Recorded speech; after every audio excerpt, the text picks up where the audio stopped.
Hey now Deadheads, we're back again with another exciting Grateful Dead release on vinyl. Another one of their 50th anniversary releases that they've been doing for the past few years. And that is the 50th anniversary edition of History of the Grateful Dead, Volume 1, Bear's Choice. What a mouthful. Really incredible and important album in the history of the Grateful Dead, and I think an often overlooked one. And so I'm going to sing the praises of this particular Grateful Dead release and let you know how I feel about this 50th anniversary edition in today's video.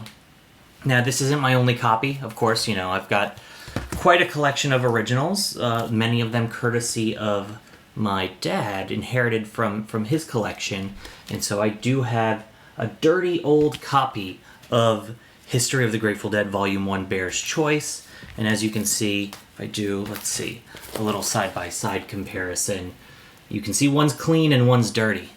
And so I'm going to be talking about the clean one today and how it sounds, because this is a new, I believe it's a new remaster for the 50th anniversary edition. They have this new remaster on streaming services like Spotify, Apple Music, I think Amazon Music as well. But I have the vinyl edition that I'm going to be sharing today.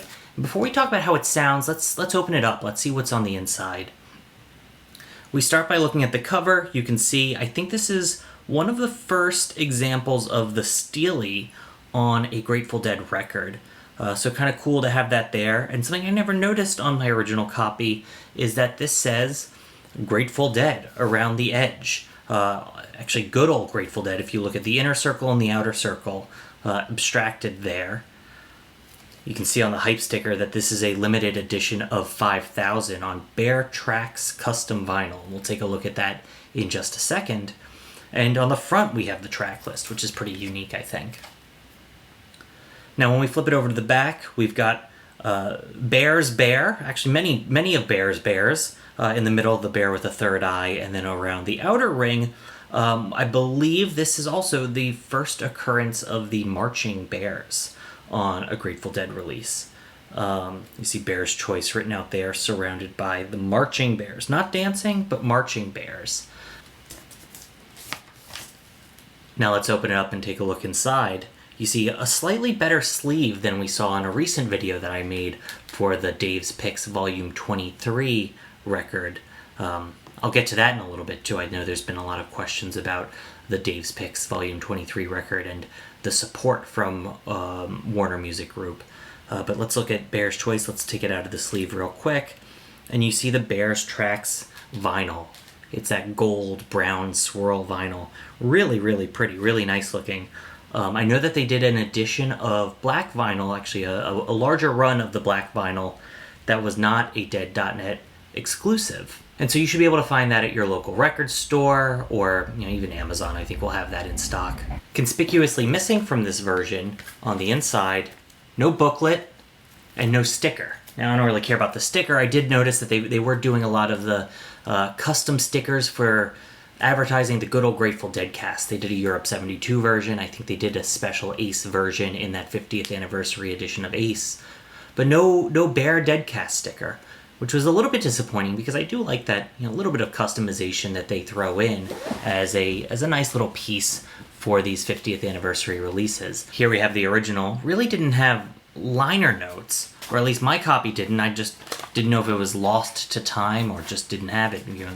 The liner notes are on the outer sleeve. It did have a strange little Warner advertisement on the inner sleeve. Not quite sure what that photo is of, so this copy is historically accurate in not having those liner notes, but they put in so much hard work. They do such great work for the good old Grateful Dead cast.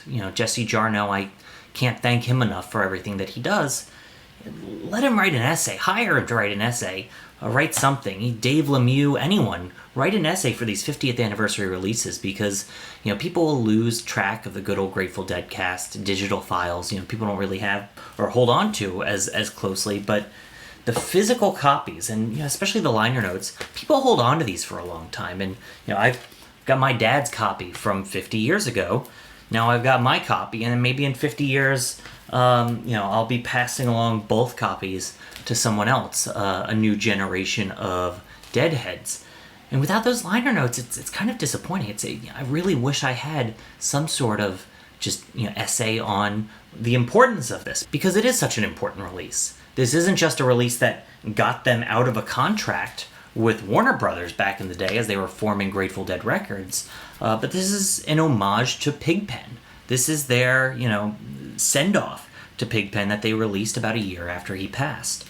These are from a couple nights in New York, February 1970. The rest of those shows are, of course, famously part of Dick's Picks Volume 4. A lot of people were asking about bonus disc in the CD edition of this, and if you want a bonus disc, you've got a full set of bonus discs in Dick's Picks Volume 4, and so you can listen to the rest of these shows. But these sound fantastic. This is really a selection that goes back to the roots of jug band Dead, folksy Dead, bluesy Dead, led by Pigpen, especially side 1. That acoustic stuff that they have on side 1 is so good. Dark Hollow is so folksy and beautiful. On side 2, you've got Smokestack Lightning and Hard to Handle. Come on, that's classic bluesy Pigpen Dead. And it's quieter Dead, too. With all the acoustic songs, it feels so much more intimate. Especially even compared to Dick's Picks Volume 4. It's more intimate Dead, more for close listening. And this does not disappoint. It's very clean sounding. It's very rich sounding. I think the new 50th anniversary remaster really lends itself to that quieter, more detail-oriented. You hear the mumbling from Pigpen and Bobby between songs. Bobby talking about his capo at one point, the cheater. You really feel that intimacy in this new remaster, and so I'm quite a fan of it. I am quite pleased with this purchase. I think they did a great job. Going back, I mentioned Dave's Picks Volume 23, that vinyl release. I think that was the last video that I uploaded. Really disappointing stuff. I still haven't heard back. It's been about 3 weeks. Haven't heard back from Warner about a replacement. I've received Damaged and Dirty Records, and the dirty is annoying. I cleaned it up in my Spin Clean record washing little machine, but Damaged is inexcusable, especially scuffed records for such an expensive release and just such an important release. It's a limited release. I don't think I was the only one as well. I've heard a lot of people say they were getting a lot of Damaged and Dirty Records for that Dave's Picks release. So really disappointing stuff. I'm still hoping to hear back from Warner to have them remedy that. But it's good to see that not all of these Dead.net releases are so bad. It's good to see some quality coming out of Dead.net. So I'm really happy with this. This will be my new go-to. I'll be spinning this a lot more than I spun my old History of the Grateful Dead Volume 1. And I just love this record. In the pantheon of Dead records, especially of this era, you look at Live Dead, you look at Skull and Roses, Europe 72. This one it's so different from those multi-record sets, those big sets that are really, the snapshot of Grateful Dead in 69 and 72, 71, I think Skull and Roses was. And this is more of a snapshot of the Pigpen era, jug band until Pigpen's passing.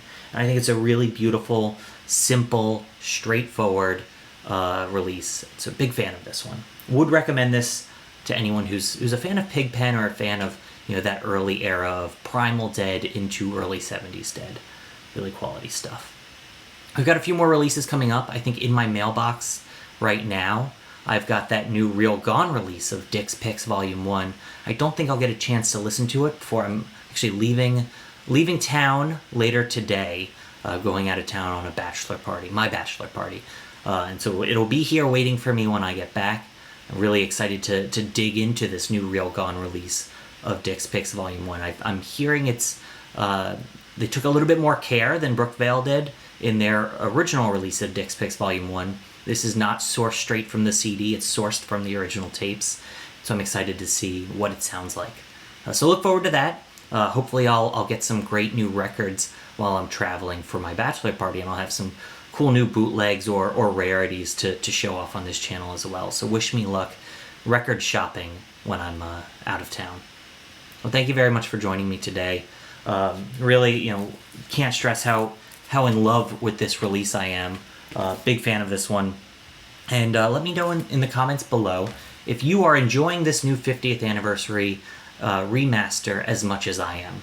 Really curious to see what everyone else thinks about this release. Well, that's it for today. Have a good one. Peace.